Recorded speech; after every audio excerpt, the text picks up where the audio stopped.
Alright, I'm a little late, but welcome to Purgatory. I will say right at the beginning, I don't want to take any more of your time. There'll be timestamps on the video, but I wanted to start the video off by saying thank you. Just recently, if you guys haven't checked my post, I just hit YouTube Partner. Not the one where you can advertise, put ads on your video and make money off ads or whatever. This one is the new tier that they started. It's kind of similar to affiliate on Twitch, to where I can set up memberships, I can set up donations, I can set up all that kind of stuff, and I'm currently working on all that, and I'll update you guys whenever I get the chance. This is a huge milestone for the channel. There's going to be a lot of changes coming because I feel like since now I'm YouTube Partner, I got to look a bit more professional, let's be honest. So we got a channel trailer in the works, we got some emotes in the works, we got some badges, all that kind of stuff, and rewards for the tiers. I already have the tiers already made, but I will reveal all that in time. So again, thank you guys again from the bottom of my heart. We're at 948 subscribers. We're very, very close to 1,000. If you could do me a favor and hit that subscribe button if you haven't already, and send this video to your friends, or just shout out the channel, ask them to check it out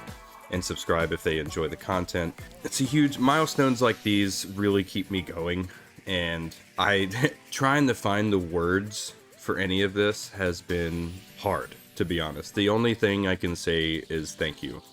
I love you guys. Again, let's get into the patch notes from Splatoon 3. So it's been pretty divided. I'm gonna give mostly kind of just give my opinion on it, because now I'm really late to the patch. I'm pretty sure everybody has read them, but I will just kind of brush through them. If you want to skip through this part, you can. There's again timestamps on the video, but I'm gonna go ahead and just quickly kind of go through and summarize what happened. So Nintendo has added data relating to the Splatoon Splatfest that's happening, I believe, October 27th.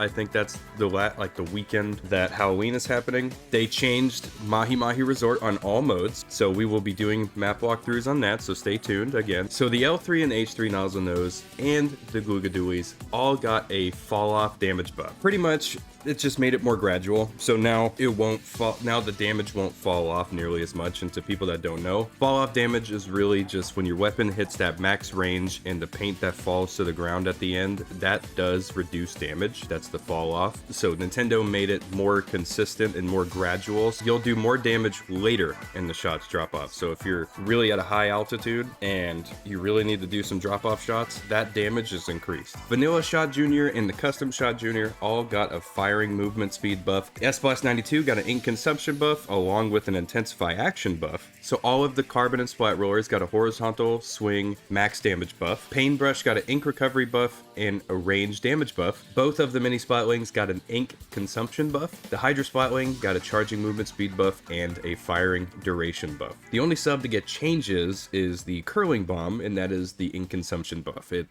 does 5% less. And on to the specials, we got the Killer Whale 5.1, which got a damage buff. Kraken Royale uncharged movement speed buff. The Trizuka got a damage nerf, and the Tenta missiles got a radius damage nerf. And all the values for the weapons that have been changed to get their specials are all on screen now. And again, I'll give my opinion shortly after this, but at the bottom, Nintendo kind of gives a pretty decent reasoning for why all this stuff has happened. This update focuses on adding special Splatfest data and making tweaks to multiplayer. We have made it easier to utilize the strengths of some main weapons and increase the options for other main weapons that fulfill similar roles. Additionally, we made it easier to battle with main weapons that are paired with Curling Bomb. We have also made adjustments to some special weapons. We adjusted the amount of damage that the Killer Whale 5.1 deals to compensate for the fact that many players are now used to dodging it. For the Kraken Royale, we made adjustments to give players additional options outside of a charge attack. For the Trizuka, we made it more difficult to spot opponents by accident, while preserving the ability for players to spot opponents by aiming well and firing 2 consecutive shots. For Tenta missiles, we made adjustments to reduce instances where players still took damage even if they took measures to evade enemy missiles. We plan on releasing the next patch around the middle of November to add deep cut amiibo data.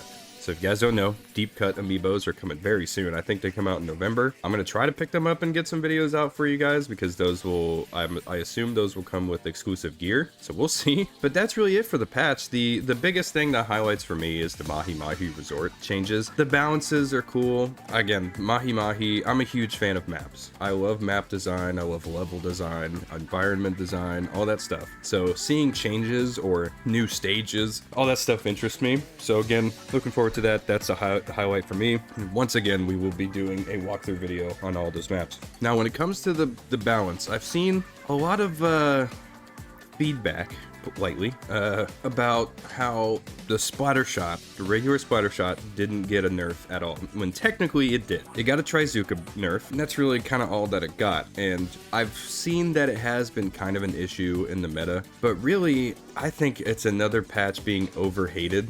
I still think there's definitely some questionable choices in here, like reducing the amount of special that Aerospray gets, and the custom dually squelchers points are increased for some reason. The custom dually squelchers are probably one of the weakest dualies in the game, and yet they're nerfing it for some reason. It doesn't need to be. The nozzle nose and Gluga dually buffs are really nice. I think the Glugas might need more. I think just in general they might need more, but it's a nice step. It's really nice. The S-Blast 92 getting a buff is great. Same thing with the Paintbrush. A lot of these things, these balance changes are nice. The Hydra Splatwing is a little weird though, because I think it's fine where it was, but they increased the movement speed while you're charging it. People look at this patch and they're all complaining about Splatter Shot not getting a nerf in some other way. And while I do agree that the Splatter Shot at least could have had a special point nerf, maybe because it's at 190 now, I think it should have been 200 like everybody else. I don't think that's the end of the world. I think what Nintendo's trying to do here is, instead of nerfing the weapon, they're trying to make other weapons be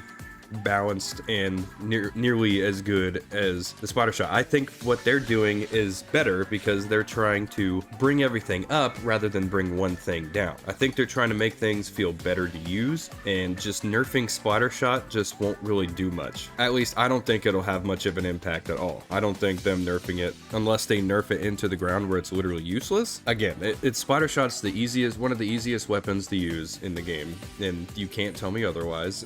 Literally the reason it's one of the first weapons you get. It's just such an easy weapon to learn. The accuracy, all that stuff. I feel like the Splatter Shot needs to be here and good, especially for newer players or anybody that just likes playing it. I think the people are blowing this way out of proportion. And again, these are patch notes on paper. People think that the meta is going to change when they look at a patch and they haven't even played it yet. So I personally don't think that's a huge deal of them not nerfing Splatter Shot that much. I do think the special point thing is kind of BS. I think at least that needed to happen, but the Trizuka nerfs I think is fine. That's really my opinion on it. If you disagree with it, let me know down in the comment section below. I'm curious to hear your opinion. I'm very excited for the Mahi Mahi Resort changes. Definitely gonna get some gameplay up for you guys whenever that becomes available. I'm gonna probably try to upload it later tonight. Again, thank you guys so much for watching. Hopefully y'all did enjoy. Make sure to leave a like if you did. Make sure to subscribe if you're brand new to the channel. And again, let me know down in the comment section below, what do you think of this patch? Again, I don't think it's the worst. I think it's fine. I think a lot of the weapons getting buffed is great. And the Killer Whale buff, I didn't even talk about that, but the Killer Whale buff, it's one of those things that you learn to dodge in over time. So increasing its damage will make it good again, because special weapons like those are something that can be dodged easily. And whenever you have majority of your player base figuring it out, it becomes useless. Making that damage increase, especially after people learn it and how to go against it, is a good move. And I think that's a good move. Anyways, I love you guys. Have an absolutely fantastic day, and I'll see you hopefully later tonight.